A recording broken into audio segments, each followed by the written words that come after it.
Witam szanowne grono motocyklistów. Dzisiaj ostatni epizod z Japonii. Chciałem wam dać znać, że to było coś niesamowitego. 2500 km za mną. W tym odcinku zobaczycie historyczne miejsca, świątynie, związane też z rodem Takeda, półwysep Izu, kraniec właściwie Japonii, jazda w deszczu i podobne klimaty, tak więc zapraszam serdecznie. Pierwszy odcinek, drugi i trzeci jest już dostępny dla was, więc na końcu filmu znajdziecie linki, jak również w opisie. Zostawcie suba, jak wam się podobało, komentarz, jak macie jakieś pytania dotyczące Japonii, to serdecznie zapraszam. Sekcja komentarzy jest dla was. Lecimy! Po szalonych dniach w Tokio, na torze Motegi, na Tokyo Game Show, czas na coś zupełnie innego.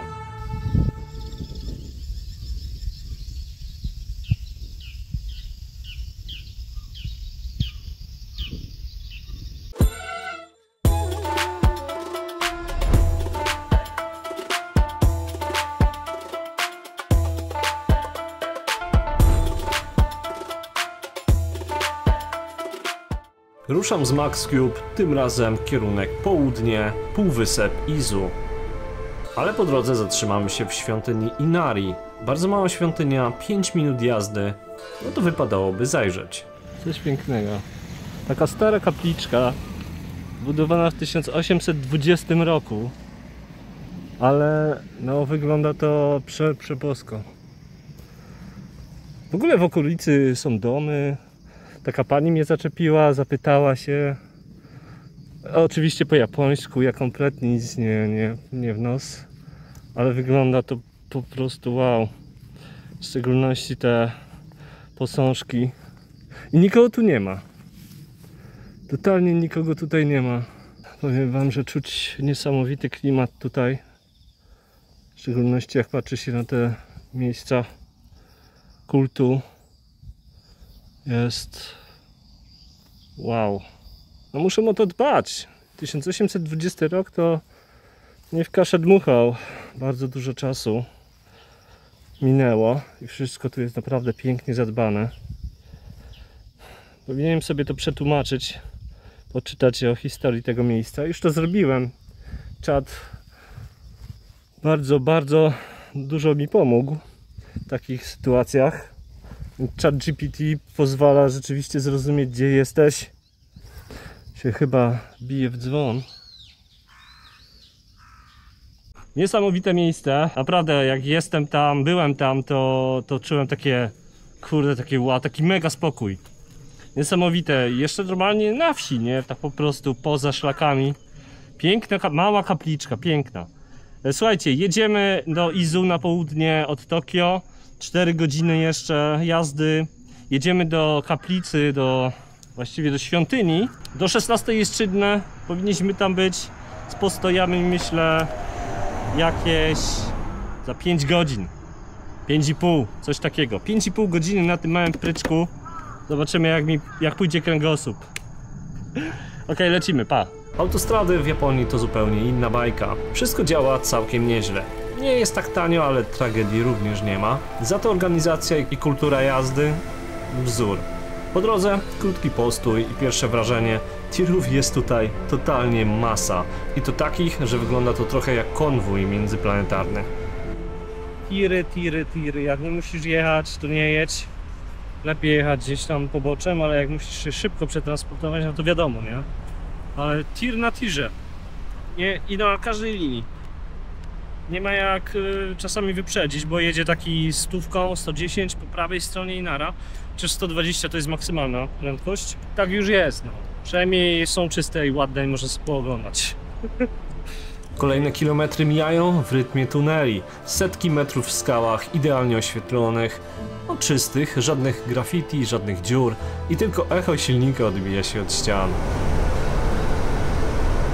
Na trasie mija mnie Subaru z rajdową duszą i motocykl Kawasaki 1000 i widać, że chłop też jedzie w góry. I w końcu jest półwysep Izu. Drogi zaczynają się wić, a krajobraz no jak z pocztówki. Góry, zieleń, ocean po lewej, skały po prawej. W końcu czuć, że Japonia to kraj kontrastów. Z metropolii do natury no w kilka godzin.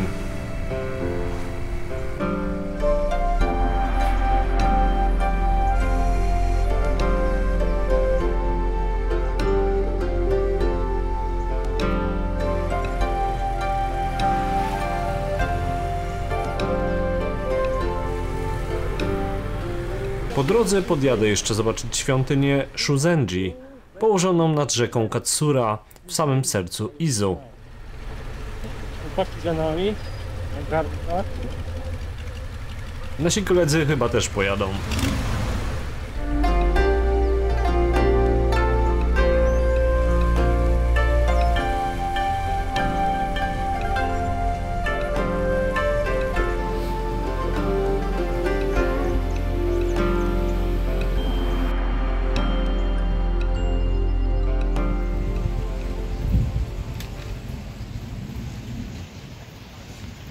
Świątynia Shuzenji to jedno z najstarszych miejsc buddyjskich na półwyspie Izu.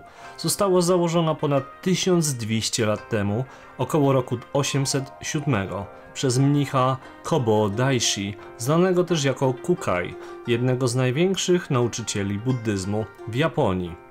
Legenda mówi, że to właśnie tutaj z gorącego źródła wypłynęła woda o uzdrawiających właściwościach, a z czasem wokół świątyni powstała cała uzdrowiskowa miejscowość Shuzenji Onsen. Dziś to spokojne, urokliwe miejsce z bambusowym lasem, rzeką Katsura i czerwonym mostem, które zachowało ducha dawnych czasów. Idealne, żeby po prostu się zatrzymać i odetchnąć.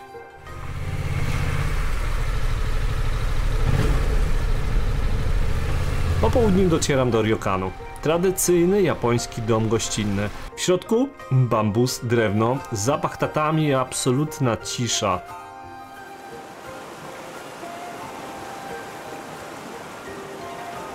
Pierwsze wrażenie? Jakby ktoś nacisnął pauzę w życiu. Ohayo gozaimasu. Zauważyłem, że w tej lokalizacji jest bardzo dużo, strasznie dużo zoo. Zoo dla gadów, zoo ogólne, zoo jakieś tam jest. Wszędzie dookoła na tym półwyspie. Półwysp jest przepiękny. Hakone w ogóle, jak wjechałem w Hakone, to wow. To takie bardzo turystyczne, ale zalesione i piękne miejsce. To jest zestaw do parzenia herbaty. Pokażę wam, jak tu jest. Oświecę tylko, dajcie mi chwilę.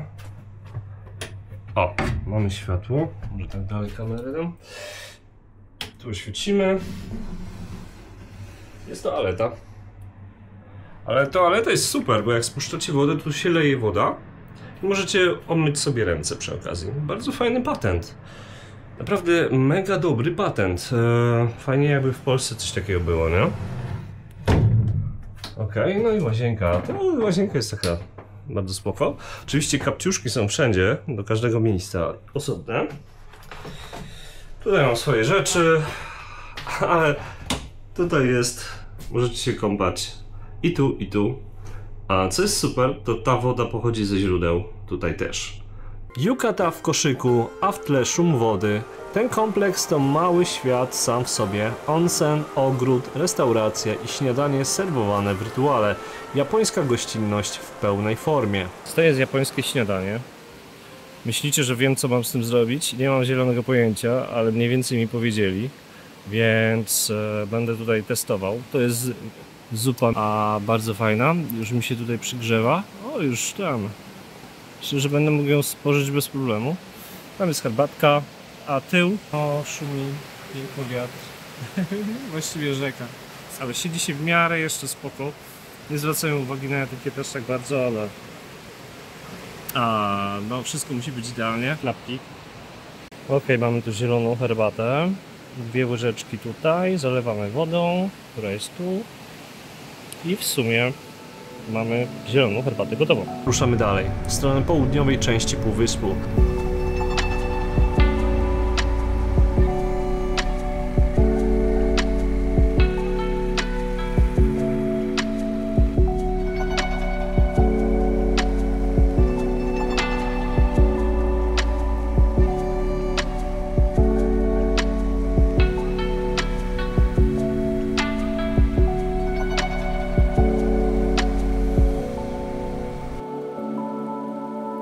Na trasie mam 2 miejsca, które koniecznie chciałem odwiedzić. Zoo i wybrzeże.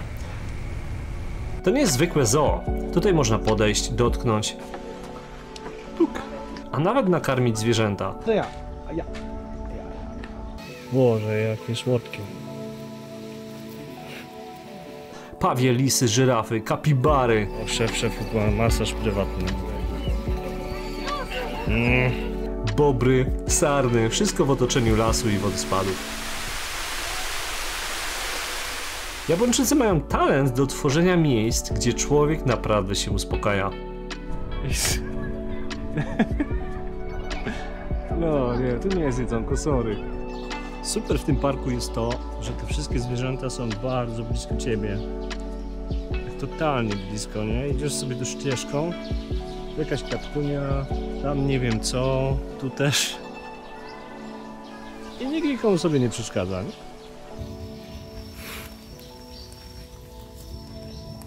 Uważaj. Biała furia. Ja się jej boję. No i te kapibary, totalny chill. Patrzysz na nie i masz wrażenie, że wiesz już wszystko o zen. Sobie to nie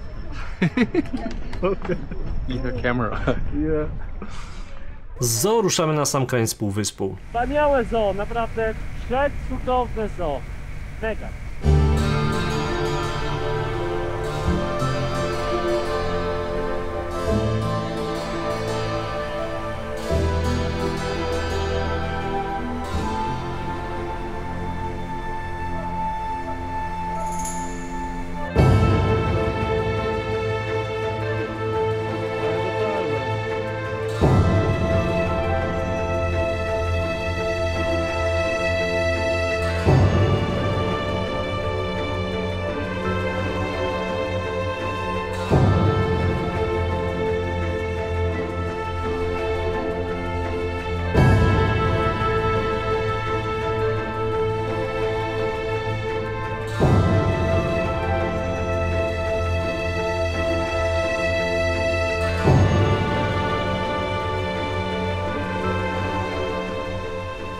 Z tej grani widać, jak Morze Filipińskie spotyka się z Oceanem Spokojnym.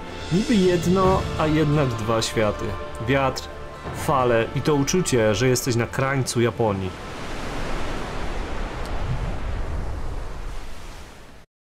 No dzisiaj jest naprawdę piękna pogoda pod względem klimatu tutaj, ale ma padać wszędzie praktycznie, już pada.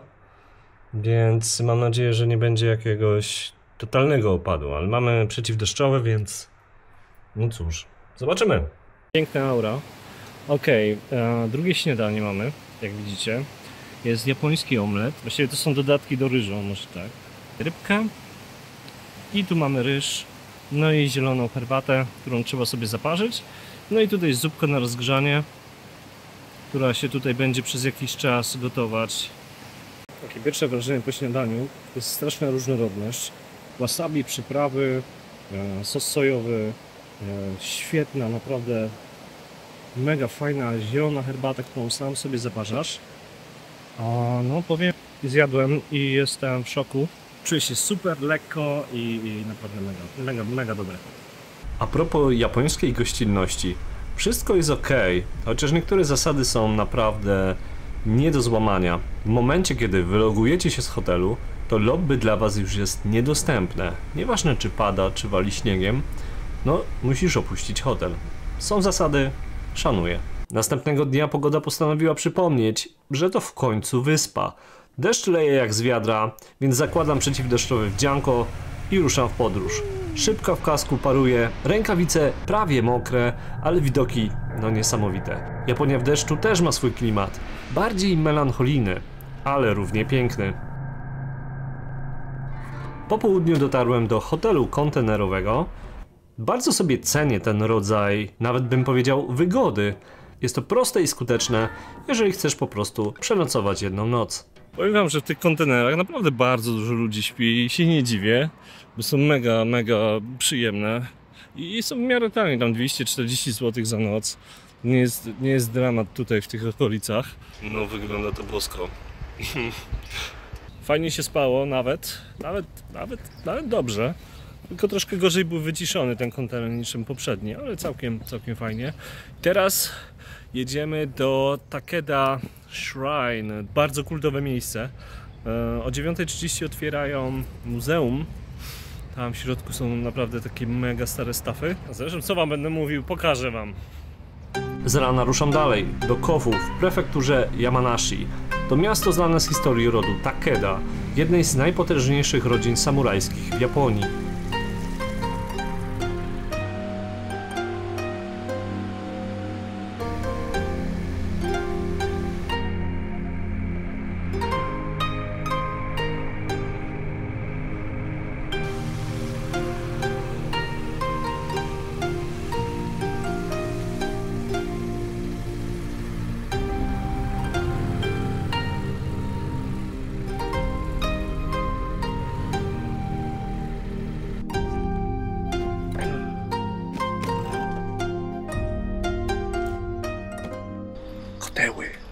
Kotyły na dachu.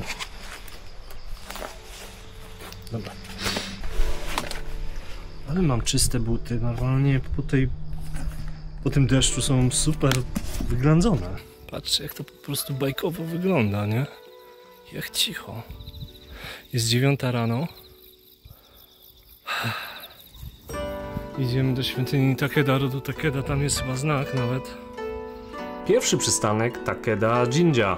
Świątynia zbudowana w 1919 roku na miejscu dawnej rezydencji legendarnego generała Takeda Shingen. Otoczona starymi drzewami, z charakterystycznym mostkiem i bramami torii, od razu robi wrażenie.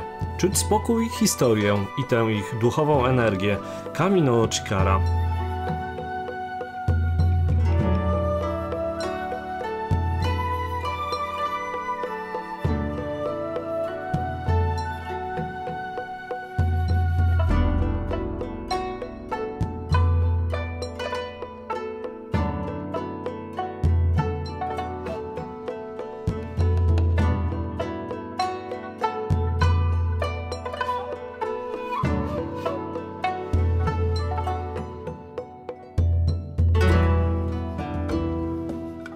Nie wierzę własnym oczom, jak oni mają bogatą kulturę w ogóle, jak to wszystko zostało niesamowicie zachowane. Że ulicy mają tego typu pomniki, nie wiem jak to w ogóle nazwać. Muszę się więcej dowiedzieć na temat Japonii. Same muzeum było warto po obejrzenie, było bardzo małe, ale to co tam w środku jest wow. Nie można było tego nagrywać, ani robić zdjęć, więc no przebosko. Ta rzeczka tutaj pasowuje się idealnie. Okej, ja wracam do Tokio teraz, mam tam wynajęty też parking, ale może po drodze jeszcze zahaczymy o jakąś świątynię, bo widziałem coś niesamowitego po drodze. Chcę to znaleźć i zobaczyć, co to w ogóle było. Tak więc zobaczmy. Zaledwie kilka minut dalej świątynia Kaizen-Koji. Świątynia buddyjska z XVI wieku. To jedno z najpiękniejszych miejsc, jakie odwiedziłem w Japonii. Ogromna drewniana hala modlitw, sadzawka z koi, a obok podwieszony dzwon Bansho, który rozbrzmiewa głęboko i czysto. Można tu zapalić kadzidła i poczuć, jak wszystko zwalnia. Byłem tam w czwartek rano. Cisza, dosłownie zero ludzi, słychać tylko wiatr, ptaki i echo modlitwy. Czułem zachwyt, spokój, jakąś wewnętrzną zadumę. Każda japońska świątynia jest inna, poświęcona innemu bóstwu, z innym charakterem i klimatem. Ale łączy je jedno: szacunek do historii i natury. Z Kofu wracam do Tokio. Ostatni hotel, ostatnie śniadanie i prawie ostatni dzień w Japonii. Dla mnie to była wyjątkowa podróż. Połączyłem tu wszystko: pasję do motocykli, technologiczną zajawkę, trochę natury, duchowości.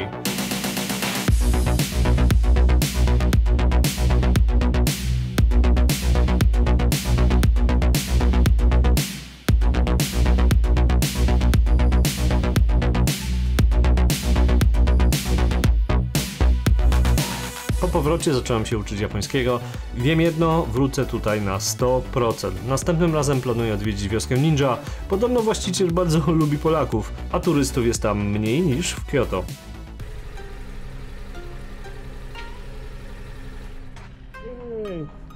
To jest mega doświadczenie. Czegoś takiego to jeszcze... Ja sobie nawet nie wyobrażałem, że może być tak zajebiście. Jestem totalnie w szoku, że Japonia jest tak piękna. Tyle rzeczy do zobaczenia w niej jest. Inna rzeczywistość, no, jest łatwa tak naprawdę w podróżowaniu. Wszędzie są te punkty, wiesz, że można zjeść, można iść do łazienki, nie? W sensie tankowanie też jest mega proste. Przeważnie ci tankują. No kurde. Automaty z jedzeniami. Zamawiasz jedzenie, do automatu kasa i już z kwitkiem do pani ci daje jedzonko. Jedynie co to parkingi są jakieś popieprzone. W trasie to znaleźć parking dla motocykla to trzeba się natrudzić. Więc ja następnym razem jak przyjadę tutaj z Lilią, bo będzie następny raz, za rok pewnie, to chyba samochód jest fajniejszy, we dwoje, nie, i z bagażami. Taki mały samochód, taki jak ten. Wynająć coś takiego i mega, wszędzie są parkingi, wszędzie to słychać. Więc ja pierdzielę, przeżyłem w Tokio, nie? Czy w Tokio, w Japonii. Jak tylko będziecie mieli okazję tu przyjechać, walczyć śmiało. Dobra, mam tu wrzucić, tak? Tak, Rivid wrzuca pieniążka, teraz bierze tą puszkę, Dokładnie. trzęsiesz nią, tak losujesz i no i tutaj jeden z góry, jeden patyczek masz wylosować. Jest. No zobacz jaki ma numerek. 892. 92, dobra, wrzuć go z powrotem. Dobra, okej. Nie, tu jest 92, bo wylosujesz nie, tak, wylosujesz nie swoją wróżbę. No tak. I bierzesz pierwszą z góry. Okej. No i teraz easy, no i widzisz, no i to jest twoja wróżba. Ekstra. Nice. Good fortune. No. Always traveling around since your childhood has given a lot of places. It's a good sign to dream of your young horse in spring and dream of swift horse will be a much better sign. Wherever you go, everything can be done as you wish. When an arrow goes straight, you will get a catch. Good luck will come to you from the haven. Your wish will come true. The sick person will get well. The lost article will be found. The person you are waiting for will come soon. Building a new house and a removal are both good. It is good to make a travel. Yeah, exactly. Marriage and employment are both good. Yeah, marriage is Gratuluję, good. gratuluję. Employment is good. Everything is good. Teraz wrzucam z powrotem, tak? Nie, no bierzesz to ze sobą. To jest twoja wróżba i sobie to wsadzasz gdzieś. Szkoda, że będę musiał to podjąć. Dzięki wielkie za oglądanie, fajnie, że byliście ze mną. Jeżeli macie jakieś pytania dotyczące Japonii, motocykli, hoteli, czegokolwiek, to śmiało pytajcie, odpowiem wam w sekcji komentarzy.